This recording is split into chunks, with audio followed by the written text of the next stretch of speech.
we're taking a look at installing the Beaver Tail Rudder system on the Moken 12.5 V2.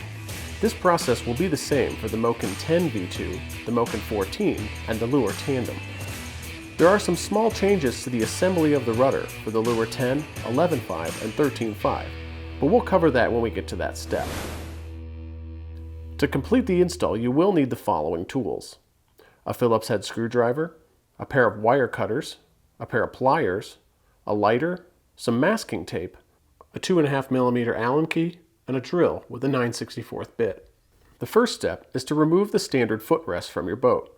Simply unscrew them from the sides of the kayak and set them aside. Next, we'll add the adjustment bolt for the rudder cables to the new footrest, making sure to have a small portion extending beyond the end of the footrest as shown. Then, feed the cable through the bolt on the footrests. Now, add the springs to the toe pivots. Make sure the lip fits into the slot as shown. Then, snap the toe pivots into place.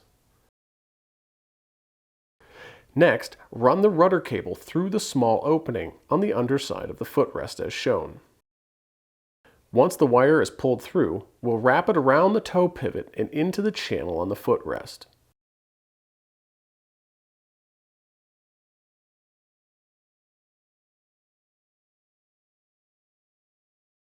Then, screw the new footrest back into the boat using the screws included in the kit. As we prepare to install the rudder cables, make sure everything is lined up correctly by taping the toe pivots vertically as shown. Make sure there are no frayed edges on the rudder cable, and feed the cable through the tubes located on the side of the boat until they pop out of the back. Now that the cables are run to the rear of the boat, it's time to install the rudder itself.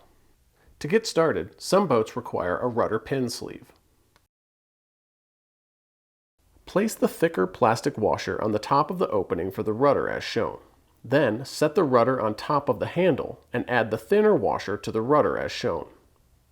Next up, feed the rudder pin through the rudder, washers, and the boat until it makes contact with the top of the rudder, and screw it into place until it is snug. Then, take the small pins and place them into the holes on the rudder pin. If there is some play in the rudder after installing, screw the tension bolt on the top of the rudder pin tighter or looser to expose the topmost hole for the pin, and then tighten it again to remove the tension. For the 11.5, you will only need one washer, as shown. For the 13.5, you will only need one pin, as shown. Now, let's install the uphaul cord and cleat. Start by feeding the cord through the rollers as shown, and run the cable through the uphaul cord tube at the back of the kayak until it pops out of the tube near the cockpit of the boat. Now, to install the cleat, you'll need to pre-drill 2 pilot holes, using the cleat as a guide. Then, simply screw the cleat onto the boat. Run the uphaul cord through the cleat and attach the plastic ball. Trim the uphaul cord to the desired length, and burn the edges with a lighter. Now, let's get the rudder cables attached to the rudder.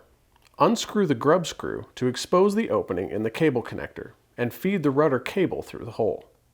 Make sure the rudder is straight, and tighten the grub screw to the rudder cable. Cut off the excess wire, and add the cable crimps to the ends.